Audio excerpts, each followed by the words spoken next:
म्हणजे हा खरात काही महिलांच्या घरी वरात घेऊन गेला होता का, की ह्या जाणाऱ्या बायका आणि यांना पाठवणारे यांचे नवरे हे दोघंही नालायक आहेत, दोघे हरामखोर आहेत. तर एवढे बाबा चमत्कार असते तर साला एखाद्या ब्रिटिशाला त्यांनी एखादा मंत्र फुकायचा होता ना, सगळ्या ब्रिटिश अधिकाऱ्यांना हागवून बिगवून लागली असते, ते पळून गेले असते. मी इंजिनियर तुषार उमाळे. ऐसे कैसे झाले भोंदू, कर्म करुणी म्हणती साधू, अंगा लावून या राख, डोळे झाकून करती पाप. सांगता सांगता गाडगे बाबांची हयात गेली, पण आमची लोक काही सुधारली नाही. अलीकडे महाराष्ट्रामध्ये अशोक खरात नावाचा भोंदू बाबा प्रचंड व्हायरल होत आहेत. म्हणजे रोज तो टेलिव्हिजन चॅनल्सवरती, सोशल मीडियावरती एखाद्या सेलिब्रिटी सारखा रोज दिसतोय आणि लोक सांगतात की त्याने कशा प्रकारे लोकांचं शोषण केलं, महिलांचं शोषण केलं, योनी पूजा केली, ही पूजा केली, तंत्रविद्या, मंत्रविद्या, त्याने कसं कसं 2-2, 3-3 कोटींच्या पूजा केल्या, आकाशातून कसा त्याने नाग प्रगट करण्याचा दावा केला, वगैरे वगैरे वगैरे.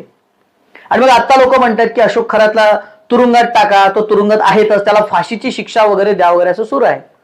पण या सगळ्या गोष्टींच्या मागे एक प्रश्नचिन्ह शिल्लक राहतं, तो असा की हा जो कोणी आहे, म्हणजे हा खरात काही महिलांच्या घरी वरात घेऊन गेला होता काय, की नाही या तुम्ही माझ्याकडे या, माझ्या दरबारामध्ये या, मी तुम्हाला असं असं करून देईल वगैरे, कोणाच्या घरी गेला होता काय, की निमंत्रण त्याने पाठवलं कुणाला.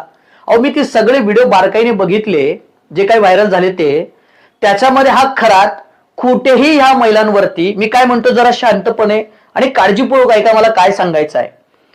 या महिला, हा जो काही व्हिडिओ आहे याच्यामध्ये कुठेही दिसत नाही की या महिलांवरती तो जबरदस्ती करतोय किंवा या महिला त्याला काहीतरी प्रतिकार करतायत. ह्या महिला जे काही करतायत ना ते स्वखुशीने, स्वतःच्या मर्जीने करतायत असं त्याच्यामध्ये दिसत आहे. आता प्रश्न असा आहे की आता मोठ्या ह्या सगळ्या महिला भोळ्या बनत आहे, आमचं शोषण केलं, आमच्यावरती अत्याचार केला. मग जेव्हा तो तुमच्यावरती अत्याचार करत होता त्याने काही तुम्हाला किडनॅप केलं नव्हतं, त्याने तुम्हाला ब्लॅकमेल केलं नव्हतं, मग तुम्ही त्याच्याकडे का गेलात?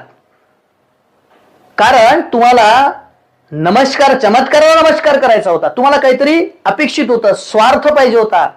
म्हणजे बरं मला काय वाटतं की ह्या जाणाऱ्या बायका आणि यांना पाठवणारे यांचे नवरे हे दोघंही नालायक आहेत, दोघे हरामखोर आहेत.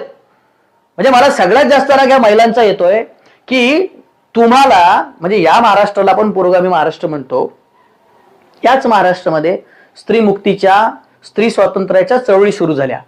म्हणजे एक काळ असा होता की तुम्हा महिलांना सन्मानाने जगण्याचा सुद्धा अधिकार नव्हता, तुम्हाला बरोबरीचा अधिकार नव्हता, तुम्हाला शिक्षणाचा अधिकार नव्हता. चूल आणि मूल हेच तुमचं आयुष्य होतं. 13 वर्षाच्या मुलीचं लग्न 50 वर्षाच्या म्हाताऱ्या माणसाशी लावलं जायचं. ही तुमची गत आणि अवस्था होती, इतकी वाईट होती. या वाईट अवस्थेमधून तुम्हाला सावित्रीबाई फुले, ज्योतिराव फुले, बाबासाहेब आंबेडकर, शाहू महाराज, हे सगळे जे काही महापुरुष आहेत, इतरही महापुरुष, यांनी प्रचंड कमाल कष्ट करून तुम्हाला या परिस्थितीतून बाहेर काढलं, तुमच्यासाठी आयुष्याची राख रांगोळी केली आणि तुम्हाला बरोबरीची, सन्मानाची वागणूक मिळवून देण्यासाठी प्रयत्न केले. तुम्हाला शिक्षणाची संधी मिळवून दिली. कशासाठी? की तुम्ही सुशिक्षित व्हाव्या, सज्ञान व्हाव्या, तुम्हाला खरं खोटं कळावं, तुम्हाला निर्णय घेता यावे, यासाठी म्हणून ह्या सगळ्या महापुरुषांनी खस्ता खाल्ल्या आणि तुम्ही त्यांच्या विचारांची माती केलेली आहे. माझं स्पष्ट म्हणणं आहे, कारण तुम्ही त्याच्याकडे स्वमर्जीने गेलात तुमच्या स्वार्थासाठी. आणि तो तुम्हाला काय सांगत होता? चमत्कार. कसले चमत्कार सांगत होते? कशासाठी सांगत होत्या? कारण तुम्हाला काहीतरी त्याच्याकडनं स्वार्थ अपेक्षित होता. तुमच्या नवऱ्याला व्यवसायामध्ये, बिझनेसमध्ये तुम्हाला त्याला वाढ पाहिजे होती, त्याला फायदा पाहिजे होता, कोणाला नोकरी लागली पाहिजे होती, कोणाला अजून काहीतरी पाहिजे होतं. या सगळ्या विविध अशा स्वार्थासाठी, मागण्यांसाठी, गोष्टींसाठी तुम्ही त्याच्या दरबारात गेलात आणि ही तुमची चूक आहे. याचे गुन्हेगार तुम्ही आहात. आणि म्हणून जसा एक गुन्हा त्या खरातवरती घातला तसाच एक गुन्हा त्या अंधश्रद्धा निर्मूलन कायद्यामध्ये सुधार झाला पाहिजे. आणि या बाबा लोकांच्या दरबारामध्ये, या अम्मा टम्मा बाबा बुवांच्या दरबारामध्ये जे चमत्काराचा दावा करतात, जाणाऱ्या लोकांवरती सुद्धा गुन्हे दाखल झाले पाहिजे असं माझं मत आहे. आणि ह्या सगळ्या बायकांवरती नाही, यांच्या नवऱ्यांवरती गुन्हे दाखल झाले पाहिजे. की तुम्ही तिथे गेलात कसा? तुम्हाला का हे टकोरे जे अक्कल जे आहे त्याच्यामध्ये काय मेंदू नाहीये का? तुमच्या गाण ठेवला का तुम्ही? तुम्हाला बाकी सगळ्या गोष्टी कशा नीट करतात. आणि आता मोठं विक्टिम कार्ड घडतायत, नाही नाही आमच्यावर अन्याय झाला, आम्हाला त्याने भूलथापा दिल्या. तुम्हाला भूलथापा दिल्या? तुम्ही काय छोटे छोटे मुलं आहात का? तुमच्यासोबत काय त्याने का लग्नाचं काय त्याने का कमिटमेंट केलं होतं काय, की तुमचं प्रेम प्रकरण होतं की तिथे तुम्ही जावं आणि त्याच्यासोबत तुम्ही तिथे काहीतरी शरीर संबंध करावेत? तुम्ही तिथे तुमच्या स्वतःच्या इच्छेने गेलेला आहात, हे तुम्ही कबूल केलं पाहिजे आणि व्हिक्टिम कार्ड खेळणं बंद केलं पाहिजे आणि ह्यांच्यावरती सुद्धा कारवाई झाली पाहिजे.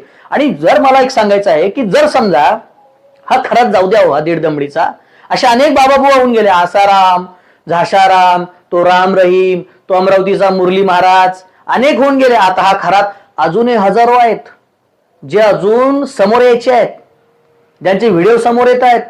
कोणी अजून तक्रार केलेली नाहीत, काहींचे व्हिडिओ यायचे. हजारो बाबा अजूनही या देशामध्ये हेच करत आहेत, चमत्काराचा दावा करत आहे.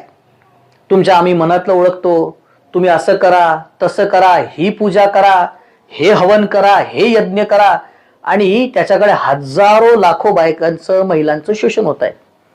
फक्त एवढंच आहे की ते अजून उजागर झालेलं नाही. पण याच्या मागे मला महाराष्ट्राला एक प्रश्न विचारायचा आहे की तुम्ही साधा एक विचार करा, एक सामान्य लोक म्हणून किंवा एक सुशिक्षित लोक म्हणून, किंवा आपल्याला थोडासा मेंदू दिलेला आहे विचार करण्यासाठी, जो काही मिळाल त्याचा वापर करून, की जर समजा या बाबा लोकांकडे म्हणजे या देशामध्ये हजारो चमत्काराचा दावा करणारे बाबा, बुवा, अम्मा, टम्मा, धागे, दोरे, चमत्कार करणारे हजारो बाबा होऊन गेले, मग भावांनो आणि बहिणींनो मला सांगा, हा देश 750 वर्ष गुलाम करायला? या देशामध्ये भूकमरी का होती? या देशामध्ये दारिद्र्य का होतं? या देशामध्ये कुपोषण का होतं? या देशामध्ये बालमृत्यू का होते? या देशामध्ये सतीप्रथा का होती? या देशामध्ये विषमता का होती? या देशामध्ये लोकांचं शोषण का होतं? या प्रश्नाचं उत्तर द्या ना. म्हणजे ह्या बाबा लोकांकडे जर एवढे बाबा चमत्कार असते तर साला एखाद्या ब्रिटिशाला त्यांनी एखादा मंत्र फुकायचा होता ना, सगळ्या ब्रिटिश अधिकाऱ्यांना हागवून बिगवून लागली असते, ते पळून गेले असते. बरोबर बोलतो का चुकीचं बोलतो सांगा बरं. हा, नाहीतर मला आमच्या श्रद्धेवरती घालाबिला गाठला, मी आणखी काही बाबा झालेल्या बाबांचे नावं घेते, तुमच्या भावना बिवना दुखायच्या. पण तुम्ही हा विचार करा आणि खरंच विचार करा बरं, हा, की खरंच या बाबा लोकांमध्ये जर शक्ती असती बाबा, मग लक्षावधी कुष्ठरोग्यांना, लक्षावधी महारोग्यांना किंवा सगळ्याच महारोग्यांना, कुष्ठरोग्यांना बरं केलं असतं, दुरुस्त केलं असतं. प्लेगच्या साथीने कुत्र्या मांजरासारखी लोक या देशात मेली, त्यांना ह्या बाबा लोकांनी वाचवलं असतं, बरोबर की नाही? बरं, कोविडमध्ये लक्षावधी लोक मेलीत, त्यांना ह्या बाबा लोकांनी वाचवलं असतं, किंवा त्यांनी तिथे भविष्यात सांगितलं असतं की असं असं वगैरे साथ येणार आहे आणि तुम्ही आता शासनाने याच्यासाठी तयार राहिलं पाहिजे. मग इतक्या सगळ्या गोष्टी या देशामध्ये होत्या. इथे मागासले पण होतं, दारिद्र्य होतं, अशिक्षितपणा होता, गुलामी होती, लाचारी होती. आणि मग जे काही या देशामध्ये मागच्या 1000-1500 वर्षामध्ये अनेक बाबा, बुवा, अम्मा, टम्मा, चमत्कार करणारे बाबा जन्माला आले, यांनी काहीच कसं का नाही केलं? इथे का बरं या महापुरुषांना जन्म घ्यावा लागला? का बरं विज्ञानाचा आधार घेऊन इथे लसी यायला लागल्या आणि त्याच्यामुळे म्हणून आपले जीव वाचले?